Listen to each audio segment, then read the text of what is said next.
I am in no way, shape or form a vegetarian, but these are 5 recipes that are literally some of my favorite at the moment, using mushrooms.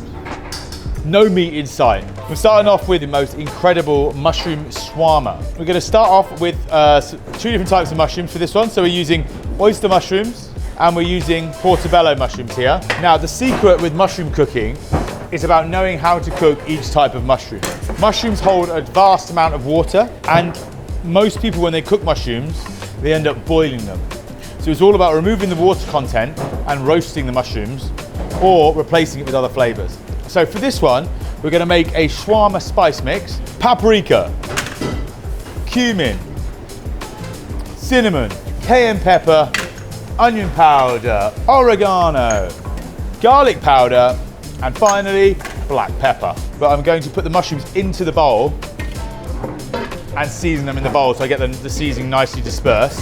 Touch of salt and then a good hit of the spice. Just putting it in the bowl so I can easily toss them around and evenly distribute the seasoning. Just a bit easier to work with. Just general chef's hack there for you. You want a decent amount of oil because the oil is going to help them to roast. And then once you've sort of coated your mushrooms, I'm just going to lay those into the roasting tray. The textures of mushrooms can easily be quite similar to that of meat, especially when they're roasted and treated in different ways. So that's why they're quite often used as substitutes for meat ingredients. So we're going to roast these in the oven, 160 degrees, for about 40 minutes until they're beautiful and golden. We're going to roast the mushrooms, then we're going to skewer them, and then we're going to glaze them in a lovely sticky, sweet and sour sauce. So into our pan, we've got some maple syrup. To the maple syrup, I'm adding a mushroom stock essence here, which you can easily sort of buy from a lot of good supermarkets. If you can't get something like this, you can just substitute it with sort of like a veg stock cube, just let down with like a couple of drops of water, so it's super intense. Then we've got some lime juice and a little bit of molasses as well, pomegranate molasses there. So we're just gonna sort of bring that together. We're gonna bring that to the boil and just reduce it slightly so it goes a little bit syrupy. Okay, so mushrooms come out the oven, and I'm just going to place these mushrooms together now. Cooked out the moisture from the mushrooms, so the outsides have started to caramelize. Started to go ever so slightly crispy. Intensified the mushroom flavor, and obviously you've got that beautiful background spice of the heat. Okay, so while our mushrooms are cooling down, we've got our glaze here, which you can see it's got nice and thick and syrupy now. Once it's cooled, I'm going to mix in some butter and let the butter sort of amalgamate beautifully into that glaze. Right, so then our glaze is nice and sexy. It should almost look like salted caramel sort of style. So we're just going to slice our mushrooms up roughly. The size and the shape is completely up to you. I'm going to keep it quite sort of big and natural looking. And then basically we're just going to alternate our mushrooms onto our skewer, alternating between the portobellos and the oysters. This is now going to be perfect for barbecuing before assembling into our shawarma wrap. So we're going to take our skewer, give it a little oil, just a touch more seasoning, and then we've got our grill here and we're just going to cook it over the grill, get a nice caramelization on the outside before finishing it outside on our shawarma stand. And just keep it turning, just covering it with that lovely glaze we made earlier. Charred glaze, looking beautiful. Our lovely, beautiful Turkish flatbread, tahini cream. Then we've got our sriracha chili sauce, salad. Will's a classic salad dodger and vegetable dodger. So he had to go on holiday for us to make this video. If you like it, just let us know, we'll make more. Shawarma'd up to the max. Get all those extra beautiful glazy ingredients all over the top. Woohoo! That, my friends, is what we call a mushroom shawarma.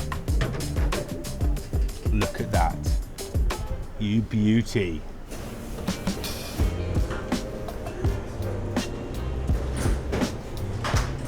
Really cool, interesting, different technique, something you can give a go. All the flavors are there, all the textures are there. An absolute winner. For my next magic trick, I will be showing you how to turn this into this. Impose image of burger, please. You might have seen this all over the internet, but we're going to make an awesome looking fried chicken mushroom burger. So we have here some beautiful enoki mushrooms. So these are grown in sort of like dark conditions, almost a bit like forced rhubarb. And then we're also going to show a version using maitake mushroom. This is actually what our current mushroom burger on the menu at Fallow is made out of. So we're going to take off the very, very tip of the mushroom. of the enoki is we are going to poach these. To make this poaching liquid, it's very simple. It's just a kombu dashi and soy stock. You know, it's full of umami. You've got MSG seaweed in there, and then we're just putting some soy. So you can buy kombu dashi soup stock powder from Asian supermarkets, or even from sort of any supermarket, to be honest with you, nowadays, or online. After 5 minutes, we're going to remove our mushrooms onto a tray. Just let them drain off slightly before you place them onto the tray. Then I'm just going to let that sit there for a minute or two, because the mushrooms are going to release a lot of liquid. We're going to ever so slightly press down on the mushrooms. Because we're going to deep fry this, we don't want the end product to be crazy wet. You're going to place it into your fridge uncovered, and that means the air in the fridge is going to dry out the mushrooms naturally. What you're going to be left with the next day, something that looks very, very similar, cold and ready to go for the next step. Just going to sprinkle a little bit of dry dredge. We've made this with flour, potato starch, cayenne pepper, we've got some black pepper, we've got onion powder, garlic powder, a little bit of cayenne, and then a tiny touch of paprika as well, not a lot. Try and get as much of this dry dredge through the sort of little strands of enoki at the very top there. So then so once you've got your mushroom, which is very lightly dusted with the dry dredge, we're going to take the wet dredge, which we have here, which is buttermilk and just a splash of water, and we're going to place our mushroom into that and just give it a little toss around, and then just tap off all the excess, and then we're going to go back into the dry dredge, and again just repeat the process from the first one. So it looks a little bit like that, and then what we're going to do is going to give that a little tap off, get our fryer ready, and then we're going to blanch that in the oil. So then we've just got our 2 mushrooms in here, which we're just going to keep cooking until they're beautiful and crispy. So we're just going to remove our mushrooms from the fryer, just drain them on a little bit of an absorbent towel, and they are ready to make our burger. So just seasoning this here with a load of kombu seasoning. Then we're just going to make a burger out of it. So we've got our classic burger sauce here, which we have sort of mustard, mayonnaise, more of the kombu seasoning, a little bit of gherkin juice, and a tiny, tiny hit of ketchup. The lettuce on the bottom of our burger. So we've got some pickles on the bottom as well. We're then going to go on top with our beautiful mushroom. We've then got our American burger cheese sauce, and then we've got some crispy onions. For us, we like to top it with some raw white onion, which has just been washed. And then just for good measure, 2 more pickles. Does it get much better than that, my friend? Is it better than meat? I don't know, but it's fucking close. Right, let's give it a go. That is so good. It's crispy, full of umami. Got that beautiful seasoning all around the outside. The meat is definitely not missing this burger whatsoever. That will rival any meat burger any day. The king of the jungle, the lion's mane mushroom. As called because obviously its structure and appearance looks like that of a lion's mane. This is one dish that we found on our research while looking online. The original recipe comes from Derek Sarno. Probably about 15 pounds worth of mushroom here. So it's not cheap. Quite difficult to get a hold of, but worth the effort. You can quite often get the sort of grow at home kits, and you can try growing this at home, or you can find a lot of websites you'll be able to buy them like this. So we're going to place the mushroom into our pan with a touch of oil, and on top of it we're going to place a second pan. This is on a medium-low heat, and we're going to keep cooking it until it gets a nice colour and the mushroom is reduced in volume. This should take around about 8 to 10 minutes. That's had about 3 or 4 minutes cooking our mushroom there. We're going to flip the mushroom and place the pan back on top. Gently add pressure over the cooking period to release the moisture and compress the mushroom. So as you can see, the mushroom is now getting flatter and flatter, getting a really nice colour on the other side. So we're just going to flip it back over now. Now it's caramelised nicely on both sides. Now we can apply a little bit more pressure. It's actually illegal to pick these if you see them growing in the wild. They're endangered in the wild. So if you do it, you could be arrested by His Majesty's government. So now we're going to remove the mushroom and place it onto a tray. For our marinade, we're going to take a cup of cold water. We've got some salt, some cracked black pepper. We've then got beetroot powder, very important for the colour. Red wine, soy sauce, and 2 spices, garlic powder and onion powder. Most of these ingredients should be readily available. The only one you might struggle to find is maybe beetroot powder, but you can easily get it online or from a sort of a local sort of health shop. So for the marinade, we're just going to mix all of these ingredients together and just going to give it a little blast of heat on the stove, and then I'm going to submerge it in my marinade, and then we're going to leave that to marinate for 24 hours. Yeah, in the fridge. Obviously let it cool down slightly, then we're going to cover it, and then in 24 hours we'll grab our mushroom. So after 24 hours our mushroom is going to look like so. Looks a little bit like wet dog. on a Sunday afternoon. And now we're going to oil it, season it, and roast it over the grill. Oh, that's money, bro. Fries. Kombu seasoning, man. Kombu seasoning, available to buy online. Love that. That is epic. So we're going classic steak night, but with a twist. The twist being, there's no steak. It's just mental. You've got to give it a go. It's obviously not a steak, but it's pretty fucking close for a mushroom. I just can't get over how much it looks like a ribeye. It's not gonna replace a steak, but that is a revelation and a fucking cool technique that you should definitely try if you love mushrooms or you're a keen cook. The mushroom parfait. Probably the dish we've sold the most of, probably the dish we've made the most of, super sustainable, incredibly delicious, and also has an awesome story. Basically a traditional chicken of a parfait recipe, re-engineered to be vegetarian, I think potentially better in flavour. So we call the reduction, it's an alcohol reduction of shallots.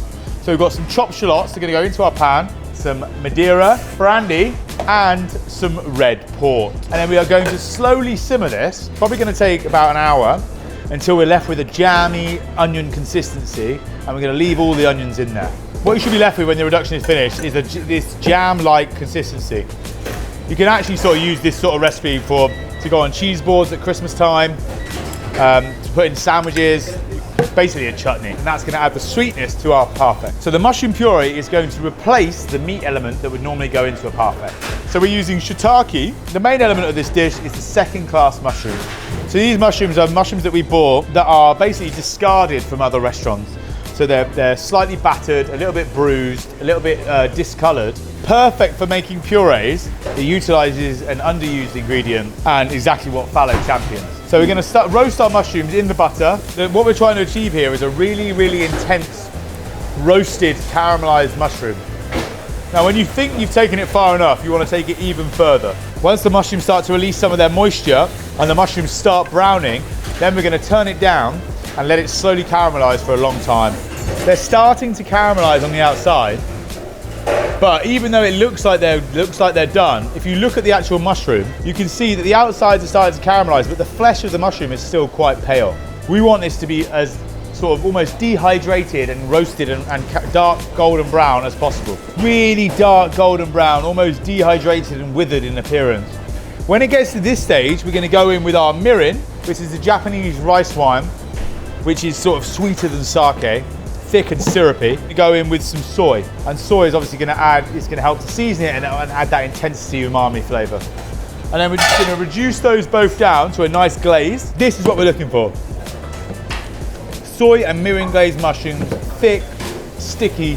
It almost looks offensively strong. Now we're going to add a little touch of milk and cream to this before we blend it.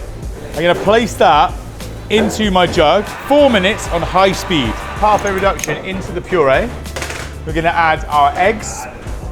And then we've got some melted butter here. Doesn't need to be like crazy hot, but at least warm.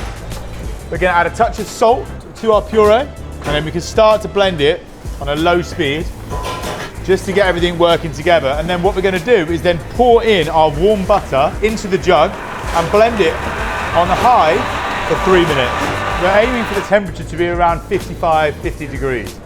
Now we're going to achieve that by putting in the butter warm. We're going to pour the parfait mix into our mold, into our tureen.